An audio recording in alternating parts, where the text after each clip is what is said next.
Donc bonjour à tous. Alors moi je vais vous parler d'estimation de pose de caméra. Et donc c'est un travail réalisé avec mes encadrants, Marie-Odile Berger et Gilles Simon. Alors le plan rapidement, d'abord je vais commencer par un petit peu de contexte et la motivation pour notre travail. Ensuite on s'intéressera à la partie vraiment prédiction d'ellipses. Et enfin une partie d'application au calcul de pose de caméra. Alors notre objectif, c'est donc d'estimer la pose de la caméra dans une scène, donc c'est sa position et son orientation, à partir d'une seule image RGB qu'on a et d'un modèle de scène préétabli auparavant. Et en fait, notre objectif, c'est de faire ça en utilisant les objets de la scène qu'on peut détecter dans les images. Alors pourquoi les objets? Ça a plusieurs avantages, notamment une assez bonne robustesse en termes de détection, grâce aux réseaux de neurones, enfin aux méthodes basées sur les réseaux de neurones du genre YOLO ou Faster RCNN. Donc on a choisi de modéliser nos objets par des ellipsoïdes. Donc en fait, chaque objet est représenté par un ellipsoïde. Donc c'est un modèle virtuel assez grossier de l'objet, mais finalement ça évite d'avoir besoin d'un modèle très précis et texturé qui est quand même difficile à avoir en pratique. Ensuite, ça a aussi l'avantage de pouvoir on peut assez facilement calculer la projection de l'ellipsoïde dans n'importe quelle image, sous n'importe quel point de vue, puisque ça donne une ellipse dont on peut trouver l'équation. Par exemple, ce ne serait pas le cas si on utilisait un modèle de type boîte 3D, puisque forcément la projection de la boîte va fortement être dépendante du point de vue. Et pareil, si on veut associer une boîte 3D avec une détection sous forme de boîte 2D, il y a tout un problème de combinatoire entre les coins de la boîte 3D et les arêtes de la boîte 2D. Alors pour la reconstruction des ellipsoïdes, on s'est basé sur le travail de Rubino, donc il présente une méthode pour reconstruire un ellipsoïde à partir d'au moins 3 observations d'ellipses, donc à partir de 3 points de vue différents. Alors au niveau du calcul de pose, donc on a ce modèle ellipsoïdal de la scène, donc chaque objet est un ellipsoïde. Et au niveau des images, on a donc des détections sous forme d'ellipse dans l'image. Et en fait, on va faire des associations entre les objets détectés et nos objets de la scène pour estimer la pose de la caméra. Donc pour ça, on se base sur des travaux précédents, notamment P1E, donc qui est la méthode pour calculer la position de la caméra à partir d'une paire ellipse-ellipsoïde, et la méthode P2E, qui elle calcule la pose complète, donc position et orientation, à partir de 2 paires ellipse-ellipsoïde. Alors la principale limite des travaux précédents venait en fait de la détection. Donc ici, c'est par exemple ce que peut donner un réseau de neurones de type YOLO pour détecter le clavier. Donc c'est une boîte alignée avec les axes de l'image. On peut extraire l'ellipse inscrite, mais cette ellipse est toujours alignée avec les axes. Et par exemple, pour le clavier, si on a un modèle ellipsoïdal, donc en 3D, à peu près ajusté au clavier, sa reprojection va plutôt ressembler à ça. Et donc cette différence entre détection 2D et projection du modèle 3D qu'on a pose des problèmes au niveau du calcul de la pose. Voilà, donc notre objectif, on ne veut pas faire de la détection uniquement en 2D, mais on veut vraiment prédire une ellipse qui serait cohérente avec la projection 3D perspective de notre modèle ellipsoïdal de l'objet. Et donc on va passer à la prédiction d'ellipse. Alors du coup, un ellipsoïde se projette dans une image sous la forme d'une ellipse. On peut calculer l'équation de l'ellipse à partir de la matrice duale, donc c'est Q étoile de l'ellipsoïde et de la matrice P, donc la matrice de projection de la caméra. Et l'ellipse, elle est paramétrisée par 5 paramètres. Du coup, AB, c'est la taille des demi-axes, θ pour son orientation et CX, CY pour sa position. Donc on a proposé un réseau de neurones basé sur VGG pour faire cette prédiction. Donc ce réseau, il prend en entrée une petite partie d'image centrée autour de l'objet. Il fait l'extraction de features et ensuite on a différentes branches entièrement connectées en parallèle pour prédire donc, le centre, les dimensions et l'orientation. Alors pour le centre et les dimensions, c'est assez facile, on utilise une loss L2. Par contre, pour l'orientation, on a un petit problème de discontinuité. Parce que l'angle, en fait, il est compris entre moins 90 degrés et plus 90 degrés. Ce qui fait qu'on peut avoir deux images visuellement très similaires, mais l'une avec un angle de plus 89 et l'autre un angle de moins 89. Et ça pose des problèmes au niveau de l'entraînement du réseau. Du coup, on a essayé d'utiliser l'approche multi-bin loss pour réduire cet effet. Donc en fait, on transforme le problème en d'abord une classification et ensuite une régression. Donc on a divisé nos angles en différentes bins. Et on va d'abord classifier la bin correcte et ensuite régresser un petit angle de correction qu'on ajoute en fait au milieu de la bine. Et au final, notre loss total est une somme pondérée des différentes sous-losses. Alors cette méthode fonctionne, mais on s'est aperçu qu'on avait encore quelques problèmes, et ça arrivait souvent quand l'objet était vraiment vertical, et en fait ça correspond justement au cas proche de la discontinuité de l'angle. Du coup, on a proposé une deuxième loss, en fait, basée sur une fonction implicite 2D qu'on va transformer avec les paramètres de l'ellipse. Alors cette fonction, la fonction de base, c'est x carré plus y carré, et en dessous, vous avez la fonction transformée. Donc on a utilisé la taille des axes de l'ellipse pour le facteur d'échelle, son orientation, donc pareil pour une orientation, et puis son centre pour l'aspect translation. Et au final, cette équation, en fait, elle ressemble très fortement à l'équation des courbes de niveau d'une ellipse.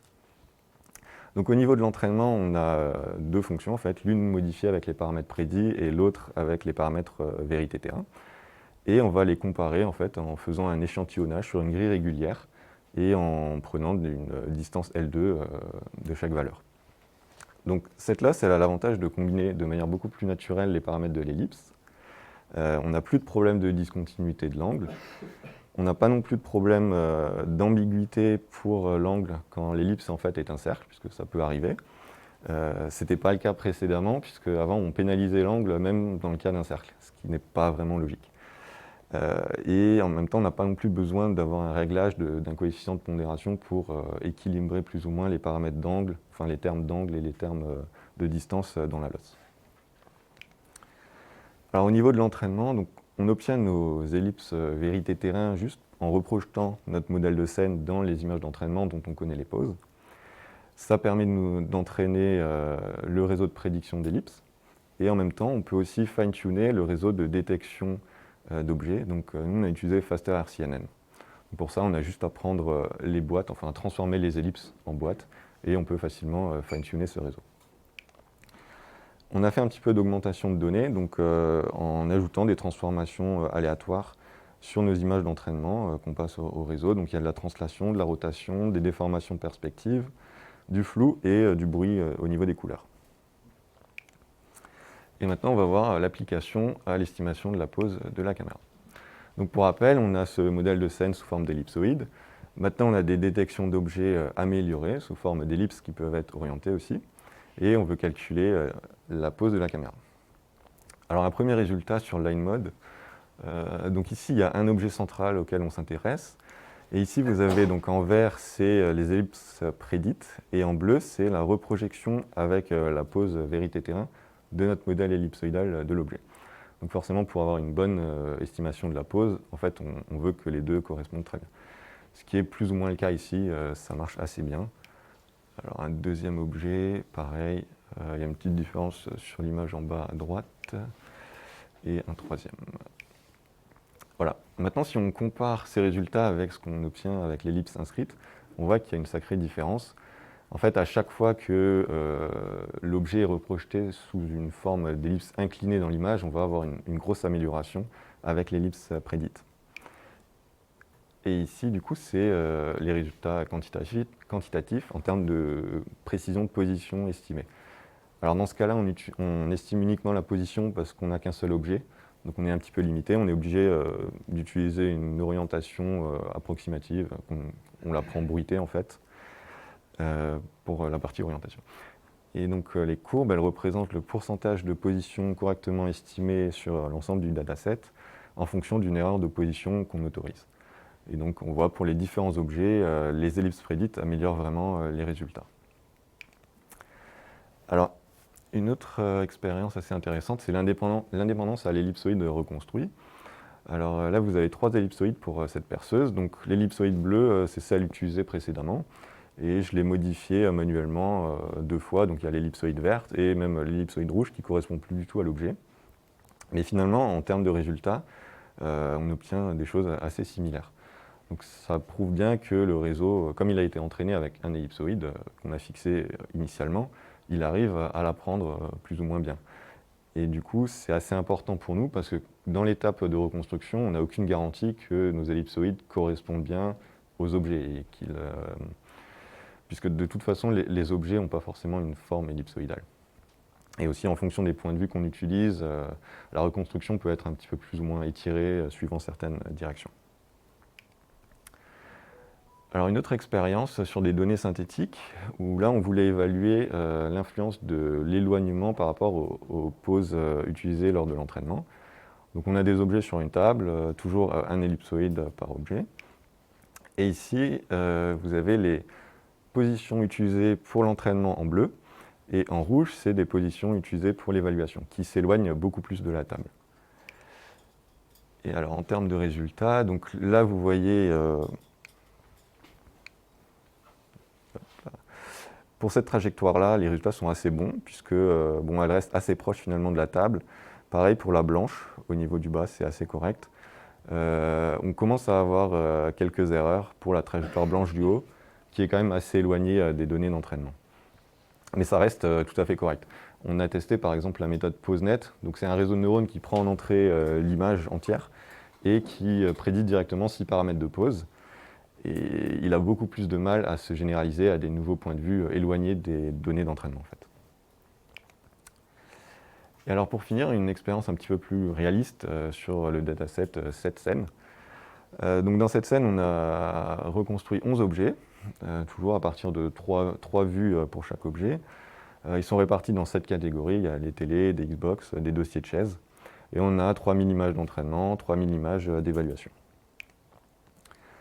Alors pour le calcul de pose, on a utilisé P2E dans le cas à 2 objets.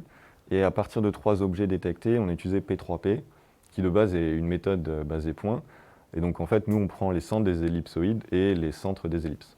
C'est une légère approximation parce qu'en théorie, les centres des ellipsoïdes ne se projettent pas exactement dans les centres des ellipses. Mais pour une caméra standard avec un champ de vision relativement limité, l'erreur reste toujours faible. Et on a donc une boucle Randsack basée sur l'IOU entre les ellipses projetées et les ellipses détectées pour justement faire la mise en correspondance entre les objets détectés et nos objets de notre scène. Donc sur les images, au niveau de la légende, vous avez les ellipses prédites qui sont en trait continu, les ellipses reprojetées en trait en pointillé. Et au niveau des couleurs, alors les ellipses vertes ont été utilisées dans le calcul de pose donc par P3P. Les ellipses bleues sont celles considérées comme inliers dans l'étape de validation. Et les ellipses rouges n'ont pas été utilisées. Et donc pour chaque image, vous avez en bas, en vert, l'erreur en position et l'erreur en orientation. Donc vous pouvez voir que les erreurs sont assez faibles, c'est autour de quelques centimètres et quelques degrés. Même sur l'image en bas à gauche, je ne sais pas si vous voyez bien, mais elle est assez floutée à cause du mouvement de la caméra.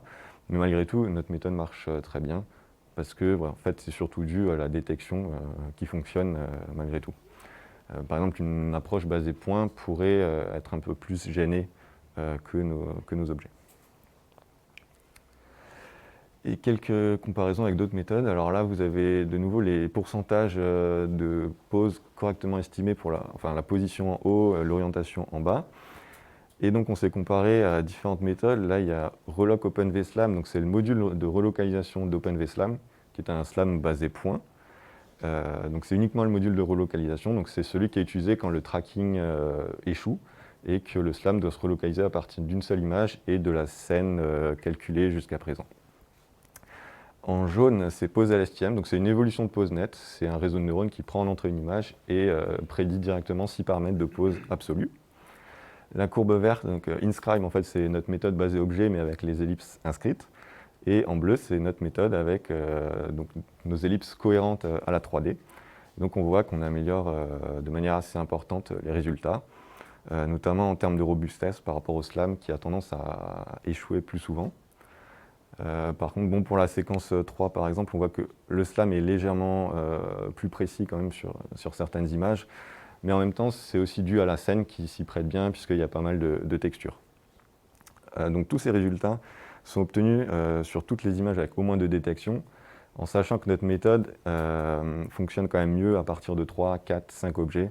Le cas à 2 objets uniquement est quand même assez compliqué. Et donc je vous ai juste mis les mêmes courbes avec au moins 3 objets. On voit que notre méthode est encore un petit peu mieux, quoi. Donc voilà, merci pour votre attention.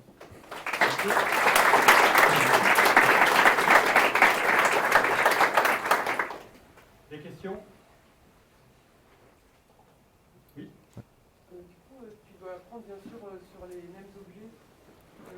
seront dans la scène observés. Oui, oui, c'est à partir d'un modèle de scène fixe. Donc, je définis au préalable les objets, les ellipsoïdes que je reconstruis. Et tu pourrais apprendre chaque objet indépendamment sans savoir où il se trouvera dans la scène ou pas? Difficilement parce que si j'ai des données d'entraînement, oui, mais là pour le coup je les génère en même temps que je reconstruis mes objets, puisque je reconstruis l'ellipsoïde et j'utilise cet ellipsoïde pour générer mes données d'entraînement de l'objet, quoi.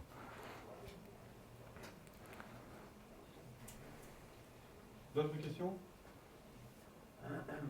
Oui, Jean-Denis. Est-ce que le nombre d'objets dans la scène que tu utilises, c'est finalement un peu la clé de la précision de l'estimation de la position de la caméra? C'est... Il y a quand même pas mal d'objets.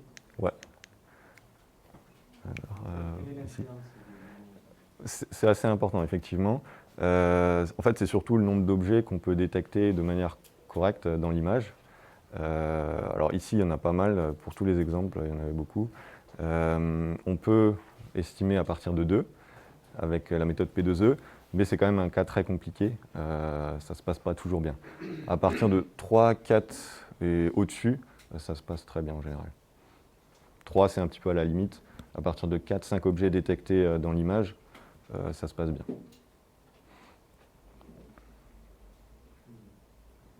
D'autres questions? Oui. Merci pour la présentation. Alors, je n'ai peut-être pas tout entendu au début. Est-ce que vous avez pensé peut-être à modéliser vos ellipses de manière un peu plus diffuse, c'est-à-dire utiliser par exemple des gaussiennes, non seulement pour l'entraînement ou en 2D? Ça pourrait permettre d'utiliser des lots pour l'entraînement et puis pareil des métriques pour la distribution. Ouais, ça peut être une idée. Maintenant, il n'y a pas une énorme différence entre une gaussienne et finalement une ellipse, puisque l'ellipse représente juste une certaine courbe de niveau en fait, de la gaussienne. C'est possible, ouais. Ça va remplacer par un seuillage doux en réalité, Ouais. plutôt qu'un seuillage dur. Je veux dire que ça va remplacer par un seuillage doux plutôt qu'un seuillage dur dans certains niveaux dans les fonctions de coût. Ouais.